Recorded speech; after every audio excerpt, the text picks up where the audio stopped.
रहे हैं। सरकार से जो नाखुश शिक्षक हैं, उनकी नीतियों से जो नाखुश हैं, उन्होंने उनको वोट दिया है। हर जिले में अलग अलग चुनाव हुआ है। अगर वैशाली की बात करें तो वैशाली में अलग समीकरण था, शिवहर में अलग समीकरण था, मुजफ्फरपुर में अलग था और सीतामढ़ी में अलग था।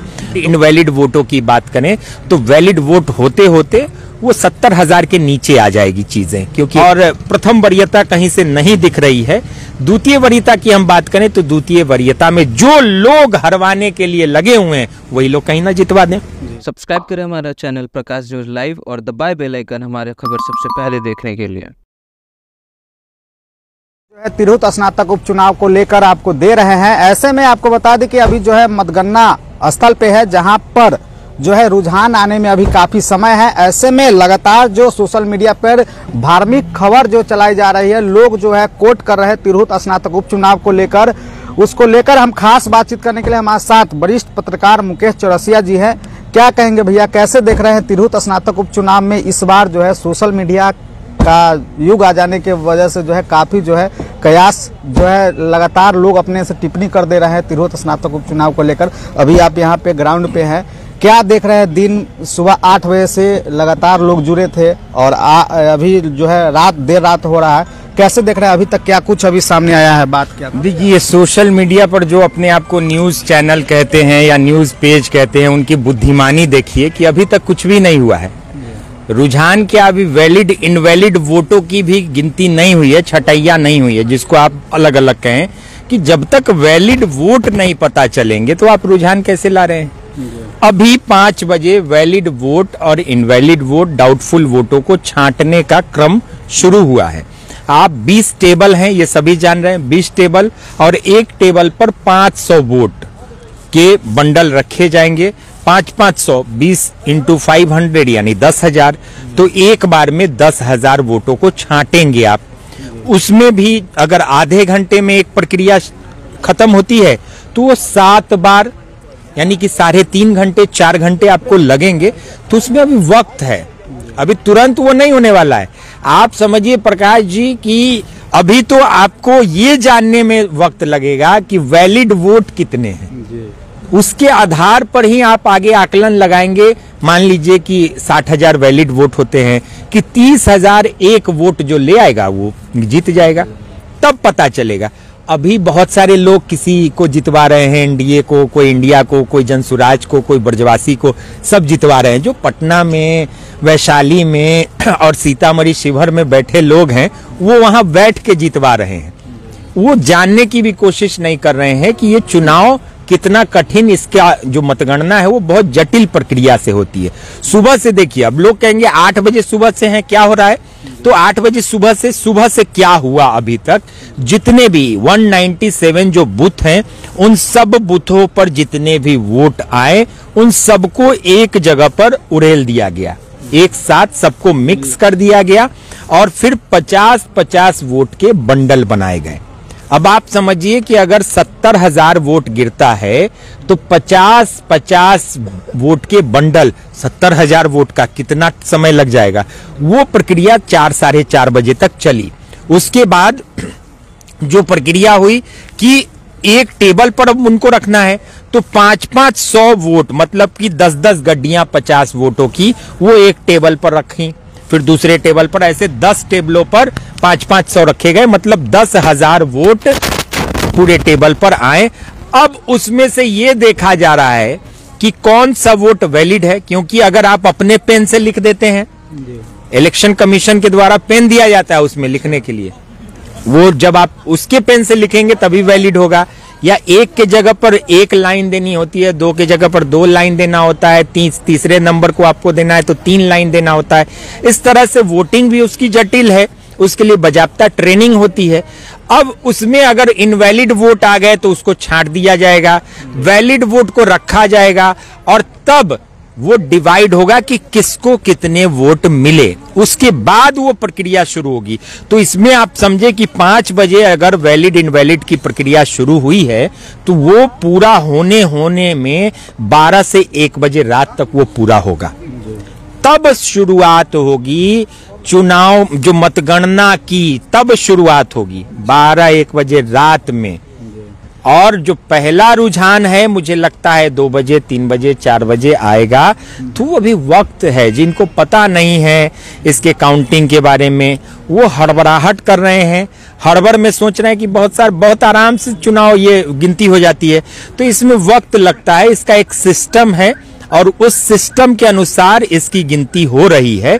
और 4 जिलों का है। आप देखिए कि सुबह 8 बजे से ही यहाँ शिवहर के जिलाधिकारी हैं, सीतामढ़ी के हैं, वैशाली के हैं, मुजफ्फरपुर के हैं। ये सारे लोग यहाँ पर एक जमे हुए हैं, ARO बने हुए हैं और उनकी निगरानी में ये पूरी तरह से गिनती हो रही है। तो किसी तरह से कोताही ना हो।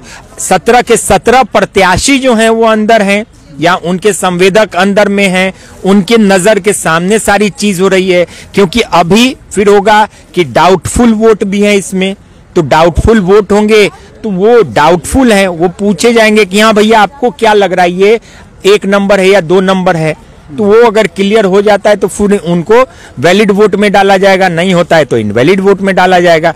तो तब इनवैलिड वोटों की संख्या वो 12-1 बजे रात तक आएगी। अभी जो लोग हड़बड़ा रहे हैं, कितने लोग किसी को जितवा दिया कि आगे बढ़वा दिया, 10-10 हजार वोट से आगे बढ़ा रहे हैं। अभी 1 वोट से भी कोई आगे पीछे नहीं है अभी तक। तो गिनती की प्रक्रिया शुरू होने में वो अभी 5-6 घंटे का समय लगेगा, इसलिए हड़बड़ाने की जरूरत नहीं है। गिनती की प्रक्रिया अभी वैलिड इनवैलिड की प्रक्रिया चल रही है, वो भी 7 राउंड में होना है। एक सवाल लेते हैं आपसे, जो तिरहुत स्नातक उपचुनाव हो रहा है, पहले तो था एक NDA गठबंधन से एक प्रत्याशी थे, वही दूसरी तरफ जो है महागठबंधन से एक प्रत्याशी बनाए गए थे। अब जो है जन सुराज के आने के बाद जो है क्या स्थिति लग रहा है, जन सुराज फैक्टर बनेगा क्या? देखिए केमिस्ट्री तो बदल गई। पहले जो केमिस्ट्री हुआ करती थी तिरहुत स्नातक निर्वाचन क्षेत्र के चुनाव में कि लगातार NDA के प्रत्याशी थे देवेश चंद्र ठाकुर और उनका अपना सिस्टम था, उस सिस्टम में ये चुनाव हो जाता था। रिजल्ट के दिन हम पत्रकारों को भी पता चलता था और हम भी न्यूज में इसको चलाते थे। लेकिन इस चुनाव में ये देखा गया कि बहुत इस चुनाव में जागरूकता आई, वोटरों में भी खासा देखा गया, मीडिया में ये चुनाव देखने को मिल रहा है। तो आप समझिए कि सभी पार्टियों को मेहनत करनी पड़ी। पहले JDU को इतना मेहनत नहीं करना पड़ता था, देवेश चंद्र ठाकुर को सड़कों पर भी नहीं निकलना पड़ता था। लेकिन इस बार बड़े बड़े लीडर जो हैं उन्हें प्रचार प्रसार करना पड़ा, सड़कों पर आना पड़ा। आप देखिए कि नेता प्रतिपक्ष तेजस्वी यादव आए थे, ललन सिंह को खुद आना पड़ा, क्योंकि विनायक गौतम के खड़ा हो जाने से जो जनसुराज के उम्मीदवार हैं वो भूमिहार वोटों पर सेंधमारी की बात सामने आ रही थी। तो भूमिहार वोटों को बचाने के लिए ललन सिंह आए थे, लेकिन कहीं ना कहीं उनका आना सक्सेसफुल नहीं हुआ और NDA के खाते से भूमिहार वोट जो है वो खिसकता हुआ नजर आया। और कहीं जो आप देख रहे हैं, हम भी बता रहे हैं शुरू से कि जनसुराज फिर से कुछ गेम चेंजर का काम कर रही है। वहीं अगर हम एक और गेम चेंजर की बात करें तो वो वंशीधर ब्रजवासी हैं, जो कि शिक्षक नेता हैं, सरकार के विरोध में हमेशा रहे हैं। सरकार से जो नाखुश शिक्षक हैं, उनकी नीतियों से जो नाखुश हैं, उन्होंने उनको वोट दिया है। साथ ही साथ जो 2 और प्रत्याशी हैं जिनको वोट मिले हैं, वैशाली में, शिवहर में राकेश रोशन हैं, संजय झा हैं जिनको वोट मिले हैं। तो 6 प्रत्याशी कुल जो कि मैदान में थे, लेकिन आप बहुकोणीय इस चुनाव को कह सकते हैं, त्रिकोणीय नहीं है। लेकिन हमने 4 लोगों को कैटेगराइज किया है, 4 लोगों में हम जीत और हार की बात कर रहे हैं। 2 को हमने साइड कर दिया है, जिसमें संजय झा और राकेश रोशन है, क्योंकि 2 जगहों पर हर जिले में अलग अलग चुनाव हुआ है। अगर वैशाली की बात करें तो वैशाली में अलग समीकरण था, शिवहर में अलग समीकरण था, मुजफ्फरपुर में अलग था और सीतामढ़ी में अलग था। तो जहां पर चारों को जिले में जिनको वोट मिले हैं वो हैं अभिषेक झा जो JDU के हैं, गोपी किशन महागठबंधन के हैं, विनायक गौतम हैं और वंशीधर ब्रजवासी हैं। ये 4 ऐसे कैंडिडेट हैं जिनमें लड़ाई दिख रही है। अब गेम चेंजर की भूमिका में कौन होगा? एक वरीयता किसको मिला, 2 वरीयता किसको मिलेगा? इसी पे आती तो देखिए प्रथम वरीयता से कोई नहीं जीत रहा है, क्योंकि जितने वोट हैं, और मुझे लगता है कि वैलिड इनवैलिड वोटों की बात करें तो वैलिड वोट होते होते वो 70,000 के नीचे आ जाएगी चीजें, क्योंकि 71,700 के करीब कुल वोटर अभी देखने को मिल रहे हैं। वो 67-68,000 पे भी आ सकता है। तो फिर जीत का आंकड़ा थोड़ा और कम होगा कि इतना +1 50% +1 आपको लाना है। तो प्रथम वरीयता में जो भी 30-35 हजार भी जो ले आते हैं वो जीत जाएंगे।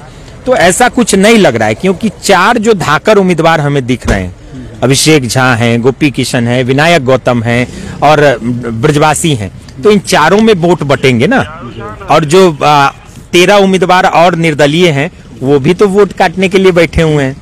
कोई 500 काट रहा है, कोई 200 काट रहा है, कोई 2000 काट रहा है, कोई 3000 काट रहा है। तो इस तरीके से वोटों का बिखराव हुआ और प्रथम वरीयता कहीं से नहीं दिख रही है। द्वितीय वरीयता की हम बात करें तो द्वितीय वरीयता में जो लोग हरवाने के लिए लगे हुए हैं वही लोग कहीं ना जितवा दें। ये बहुत बड़ा फैक्टर ये बहुत बड़ा फैक्टर होगा, क्योंकि इसमें फैक्टर की हम बात करें तो विनायक गौतम और वंशीधर ब्रजवासी बड़े फैक्टर के रूप में निकल के सामने आएंगे कि ये किसी को हरवाएंगे या जितवाएंगे। मुझे लगता है कि जनसुराज के माथे पर एक फिर से टैग लग जाएगा, जो शुरू से विपक्ष कहती आ रही है कि आरजेडी को हरवाने का काम जनसुराज करती है। तो अगर आरजेडी हार जाती है और अभिषेक झा जीत जाते हैं तो आप समझ लीजिए प्रशांत किशोर पर ये मुहर ठप्पा लग जाएगा कि हाँ भैया आप आरजेडी को बर्बाद करने के लिए आए हैं और उनको हरवाने के लिए ही आए हैं। अच्छा, तिरहुत स्नातक उपचुनाव में देखा गया कि सबसे ज्यादा जो है युवा वर्ग जो है काफी बढ़ चढ़ कर इस बार हिस्सा लिए हैं वोटिंग के वक्त। तो क्या लग रहा है वो जो वोटिंग किए होंगे कि मतलब किनको दिए होंगे वोट? देखिए, युवाओं की अगर हम बात करें तो युवा दो तरफ युवाओं का बिखराव हुआ है। दो तरफ युवाओं का रुझान था। जब हमने चुनाव के दिन ग्राउंड रिपोर्टिंग की उसमें युवा सबसे ज्यादा प्रशांत किशोर की तरफ जाते हुए दिखे, पीके की तरफ जाते हुए दिखे, डॉक्टर विनायक गौतम की तरफ जाते हुए दिखे। दूसरी तरफ युवा कौन होता है? बिहार के युवा सबसे ज्यादा बेरोजगार हैं, जो कहीं ना कहीं रोजगार ढूंढ रहे हैं। टीचर में के वैकेंसी में आप देखेंगे लाखों लाख की संख्या में लोगों ने फॉर्म भरा, एग्जाम दिया, वो भी एक युवा ही है। तो वो युवा वंशीधर ब्रजवासी की तरफ भी जाता हुआ दिखा। इन दोनों पार्टियों को युवाओं ने रिजेक्ट कर दिया, एनडीए और इंडिया को युवाओं ने रिजेक्ट कर दिया। दो पार्टियों को, जनसुराज को और एक निर्दलीय प्रत्याशी वंशीधर ब्रजवासी को युवाओं ने पसंद किया है। और युवाओं ने एक गलती यहां पर यह भी की है कि सेकेंड वरीयता का वोट नहीं दिया है कई जगहों पर। और आपको मैं बताऊं कि 17 कैंडिडेट में सिर्फ एक कैंडिडेट को दिमाग में आया होगा या उसने ये गेम किया होगा कि सेकेंड वरीयता पर फोकस किया, वो है देवेश चंद्र ठाकुर। तो देवेश चंद्र ठाकुर के कैंडिडेट अभिषेक झा है, उनको पता है कि सेकेंड वरीयता की क्या अहमियत होती है। 22 साल से वो सेकेंड वरीयता में ही रहे हैं, चुनाव जीता है, तो उनको पता है। और किसी कैंडिडेट ने नहीं कहा कि आप सेकेंड वरीयता, बहुत सारे कैंडिडेट का आपने सुना होगा, चाहे गोपी किशन हो, विनायक गौतम हो, वंशीधर ब्रजवासी हो, हाँ मुझे एक वरीयता दीजिए, दूसरे को नहीं दीजिएगा। ये लोगों ने चालाकी की। लेकिन जो पारंपरिक वोटर है, जो वोट करता आ रहा है, उनको पता है कि सेकेंड वरीयता हमको किसको देना है। तो अगर जातीय समीकरण की बात करें, क्योंकि अगर तिरहुत स्नातक चुनाव के बात होती है तो इस चुनाव में मुझे ऐसी आशा नहीं थी कि स्नातक जो है वो भी जाति पर जाता है, लेकिन स्नातक भी जाति पर गया है। भूमिहार में गोपी किशन को वोट किया, राजपूत ने राकेश रोशन को वोट किया। तो इस तरह से वोटिंग हुई। देखिए, राकेश रोशन आ गए वैशाली से, काफी लेट आए हैं। हाँ, तो हालांकि अब जो है उनको लग रहा होगा कि चलो भाई अब छटैया होने लगा, तो छटनी के समय सारे कैंडिडेट का रहना बड़ा जरूरी होता है। तो ये अब गेम चेंजर में ये भी है, राकेश रोशन भी गेम चेंजर में है कि राकेश रोशन के वोटरों ने सेकेंड वरीयता किसे दिया। ये भी बहुत बड़ा, ये भी एक बहुत बड़ा फैक्टर है। लेकिन मैं आपको बताऊं कि देखिए, राकेश रोशन के जो वोटर होंगे वो सेकेंड वरीयता कहीं ना कहीं वो एनडीए को देंगे। आप डॉक्टर विनायक गौतम के वोटरों को देखें तो उनके जो वोटर होंगे वो भी कहीं ना कहीं एनडीए को वोट करेंगे सेकेंड वरीयता में। वंशीधर ब्रजवासी जो हैं उनके वोटर एनडीए को वोट नहीं करेंगे सेकेंड वरीयता में, क्योंकि सरकार के विरोध में कुछ प्रतिशत कर सकते हैं, वो विनायक गौतम या फिर गोपी किशन को वोट करेंगे। और रही बात, एक संजय झा भी हैं उम्मीदवार, उनके भी जो वोटर होंगे वो भी अभिषेक झा को सेकेंड वरीयता में रखेंगे, क्योंकि वहां भी जाति का फैक्टर देखने को मिला। अनुमान कब तक लगा रहे हैं कि पहला रुझान जो है आएगा? देखिए, देर रात पहला रुझान आ सकता है। देर रात मतलब आधी रात में कुछ बदलाव होगा और आधी रात में कईयों की नींदें खराब होंगी। हालांकि आप अपनी नींद खराब न करें, अखबार में सुबह सुबह आपको न्यूज़ पता चल जाएगा और हम भी आपको दिखाएंगे जैसे ही कुछ अल्टा पल्टी होगी। लेकिन संभावना जो है वो द्वितीय वरीयता में कुछ बदलेगी, मिजाज कुछ बदलेगा। सरकार का चुनाव है, सरकार ने एड़ी चोटी एक किया है, तो सरकार कोशिश भी करती है और दिमाग भी लगाई है। सरकार ने देवेश चंद्र ठाकुर जो कि इस खेल के बड़े खिलाड़ी हैं, माहिर खिलाड़ी हैं, तो उन्होंने भी दिमाग लगाया होगा। तो देखिए अब लड़ाई तो अब क्लियर कुछ घंटे में हो ही जाएगा। अब देखिए क्या होता है और तिरहुत का ताज किसको मिलता है। देखिए हमारे साथ जो है खास बातचीत करने के लिए मुकेश चौरसिया थे और आपको बता दें कि तिरहुत स्नातक उपचुनाव को लेकर अभी आपको दिखा रहे हैं मतगणना स्थल से और दिखाना चाहेंगे जहां पे आप साफ तौर पे देख सकते हैं लगभग देर रात्रि हो रहे हैं और लगातार जो प्रत्याशी है लगातार पहुंच रहे हैं और अपडेट जो है आपको दिखाने की कोशिश कर रहे थे। और आपको बता दें कि इस बार जो है काफी जो है दिलचस्प मुकाबला जो है इसे कह सकते हैं, मैच जैसे देखते हैं वैसे जो है सभी प्रत्याशी के लोग जो है बाहर में खड़े हैं और कयास लगा रहे हैं कि कब तक रुझान आता है। ऐसे में हमारे साथ खास बातचीत करने के लिए थे। इस बार जो है शिक्षक नेता के आ जाने की वजह से जो है मुकाबला जो है काफी टसन का दिख रहा है। ऐसे ही तमाम खबर अपडेट जो है प्रकाशन लाइव के फेसबुक पन्ने पर दिखाते रहेंगे और यूट्यूब चैनल को सब्सक्राइब नहीं किया तो यूट्यूब चैनल को भी सब्सक्राइब करिएगा ताकि हर एक खबर आपको मिलता रहे। और आज जो है आप लोग अफवाह से बचे, सोशल मीडिया का जो युग आया है इसमें जो है काफी अफवाह भी फैल रही है, इससे आपको बचने की जरूरत है। और जो लोग जो मतगणना स्थल से आपको दिखा रहे हैं वही आपको सही खबर, सटीक खबर दिखा सकते हैं। और आज जो है देर रात्रि तक जो है रुझान आने की संभावना बताई जा रही है। कल भी जो है मतगणना स्थल से आपको लाइव दिखाने की कोशिश करेंगे, कल कौन जीतता है और किनके सर पर जो है ताज सजता है वो भी आपको दिखाने की कोशिश करेंगे। ऐसी तमाम खबर अपडेट जो है प्रकाशन लाइव के फेसबुक पेज पर देखते रहिए। तब तक याद दीजिए, जय हिंद जय बिहार।